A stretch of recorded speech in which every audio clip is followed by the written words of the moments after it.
반갑습니다. 모든 낙찰자들이 행복한 1% 기부에 동참하기를 희망하는 영매 채널 김도현입니다. 오늘 수업할 사건은 부산 동래구 사직동에 있는 사직 2차 3정 그린코아 아파트입니다.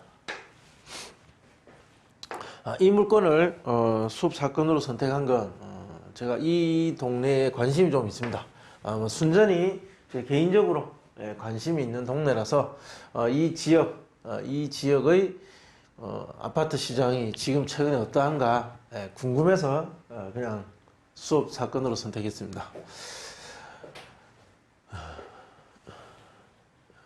자, 물건 종류 아파트고 대지권이 15.5평, 건물 면적은 34평입니다.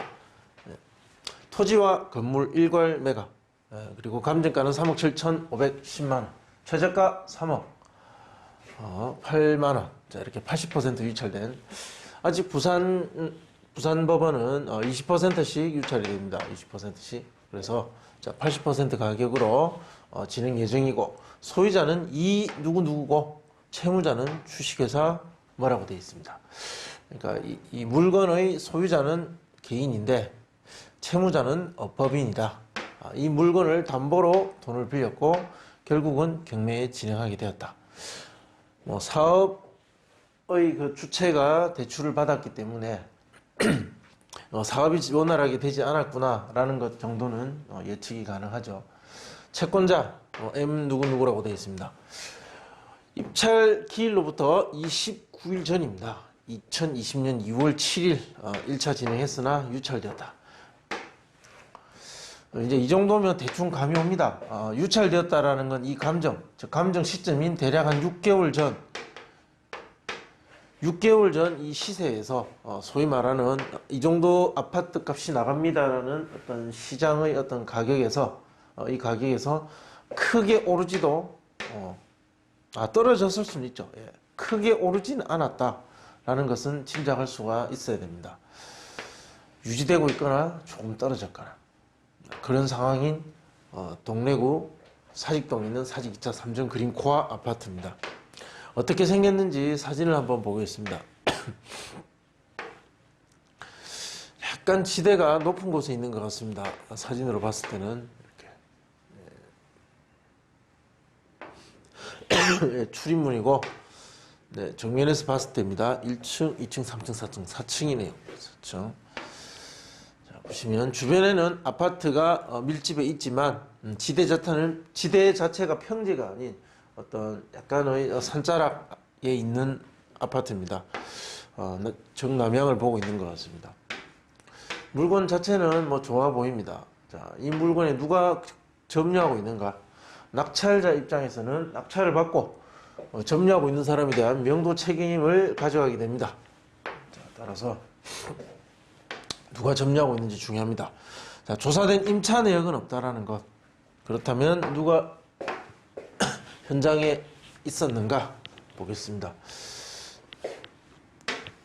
전입세대 열람을 해보니까 소유자 그리고 그 소유자의 배우자 이렇게 전입되어 있다. 즉 소유자 가족 세대가 전입되어 있더라 라고 보시고 그 소유자 세대를 명도하기 위한 시간과 비용을 감안하시면 될 것 같습니다. 소유자, 소유권 이 누구누구, 근저당 가장 빠른 선순위 근저당 2017년 12월 13일 이 근저당 소멸 기준이 됩니다. 자, 이 날짜 이후에 있는 후순위의 권리들은 전부 소멸됩니다. 제가 준비한 자료 보겠습니다. 낙찰을 받는다면 매수인이 인수하게 될 부담은 무엇인가? 자, 낙찰을 받았다. 자, 그러면 등기사항에 인수할 사항은 없었습니다. 말소 기준 권리가 되는 근저당. 자, 그 근저당 이후에 인수되는 권리는 없이 모두 소멸되었다. 임차인도 없었고 인수되는 것은 없다. 자, 낙찰과 명도에 영향을 미칠 수 있는 것은 또 관리비가 있습니다. 사업이 어려워져서 경매에 나왔다. 그런데 관리비를 꼬박꼬박 내면서 원활하게 경제생활을 이끌어갈 수 있는 상황이 아니다. 자, 그런 경우에는 관리비가 연체될 것이고 이것이 과다하다면 분명히 명도할 때 영향을 미칩니다. 명도할 때 어려움이 예상되는 물건이면 입찰가가 낮아질 수 있다는 거죠. 우리가 공장 입찰해 보면 공장을 정상적으로 원활하게 가동 중일 때와 비어져 있고 채권자가 점유하고 관리하고 있을 때와 낙찰가는 달라집니다. 각종 공과금, 관리비와 포함 여부 그 관리실에 확인해 보시면 됩니다. 임차인 조사된 바 없고 소유자 세대가 전입되어 있다. 소유자 세대가 점유하고 있는 것으로 추정되는 물건입니다. 그렇다면 명도계획은 소유자 세대를 상대로 인도명령을 신청하고 소유권자를 상대이기 때문에 인도명령 결정이 나겠죠. 예상기간은 약 1에서 약 3개월 정도 소요될 것으로 예상됩니다. 강제 집행을 한다면 해당 면적이 있기 때문에 한 4,500 정도 예상하셔야 되고요. 이사비를 지불하더라도 이런 한 3,400 정도 금액에서 협의해서 명도할 것을 권장합니다. 명도 소송 가능성은 희박합니다. 거의 없다고 보시면 되고요. 시장에 나와 있는 삼정 그린코아 2차 매물입니다. 동평형대 물건입니다. 우리가 4층이니까 4층 물건이니까 뭐 저층, 중층과 사이 정도의 가격을 보시면 될 것 같습니다. 3억 6천, 3억 7천 5백, 3억 8천, 3억 8천, 4억도 호가 있고 그렇습니다. 3억 중후반에서 4억까지 가격 그 범위가 굉장히 좀 큰 것 같습니다. 물론 인테리어 상태, 방향, 층수에 따라서 충분히 호가는 달라질 수 있습니다. 자, 이 물건의 거래 가능한 금액이 얼마인가? 2019년도 거래를 보면 단 한 건 있었습니다. 한 건.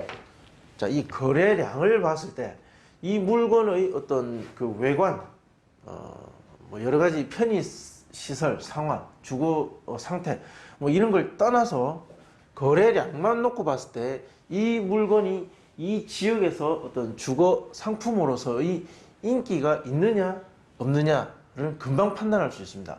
인기가 별로 없는 거죠.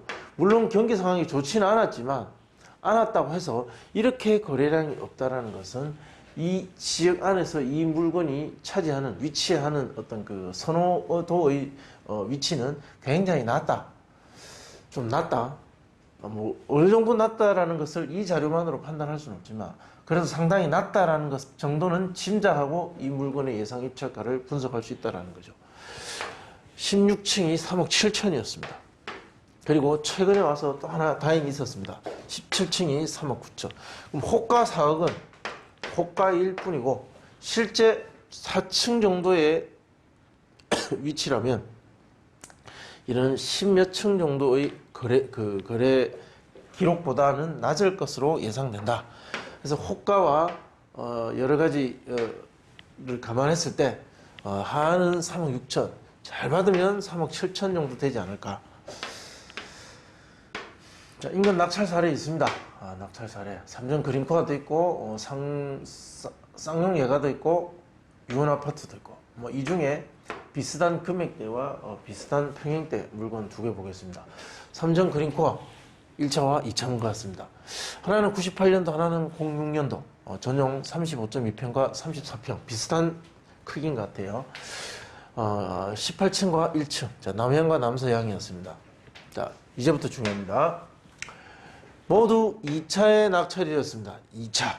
1차는 경매의 매수로선 이익이 없다라는 것이 당연한 거고 2차 가면 즉 20% 유찰되면 그래도 이익이 있다는 것. 즉 거래 가능 금액과 2차의 최저가. 자, 이 바닥에서 그래도 이 위에 어느 정도 금액대에서 거래 가능 금액과의 낙찰가 2차에서 먹을 만한 것이 있다라는 시장 참여자들의 판단이 있었다는 것. 그런데 여기 보시면 시장 참여자라는 것이 겨우 2대1과 심지어 단독 입찰이었다. 즉 이 폭이 그다지 크지도 않고 이게 한 3차 정도는 가야 왠지 뭔가 차익이 클 것 같이 보여야 많은 사람들이 입찰하지. 이 정도 한 번 유찰된 것 가지고는 별로 재미없다. 즉 그다지 크게 인기가 없는 물건이고 꼭 필요한 사람들만 입찰에 들어간다. 약간의 이익만 보고는 이렇게 거래량과 경쟁률을 보면 이 아파트의 인기도를 짐작할 수 있다. 자, 감정가 이렇게 기록될 때 거래 가능 금액은 이러했고 예상 실제 기록된 낙찰가는 이랬습니다. 91%와 89%, 이 가중 평균을 구해 보니까 약 90.68% 정도. 하한가 3억 6천을 적용해 보면 3억 3,246만 원 나옵니다. 자, 그리고 상한가 3억 7천 적용해 보면 3억 4천. 3억 3천에서 4천 사이에 낙찰이 되지 않을까. 좀 상한가를 저는 권장합니다. 그래도 경쟁이 있을 것이기 때문에 한 3억 4천 정도의 낙찰을 받는다면 취득세, 그리고 국민주택 채권, 등기 비용 들어갈 것이고, 그리고 이사 비용 꼭 감안하셔야 됩니다. 넉넉하게 저는 일단은 기입했는데 판단하셔서 어느 정도 반영을 하셔야 됩니다. 그렇게 하면 3억 4,800만 원 정도의 정리가 된다. 자, 이렇게 말씀드릴 수 있습니다. 자, 궁금하신 점은 댓글로 남겨주시면 답변해 드리겠습니다. 구독 신청 부탁드리고 좋아요 부탁드립니다. 감사합니다.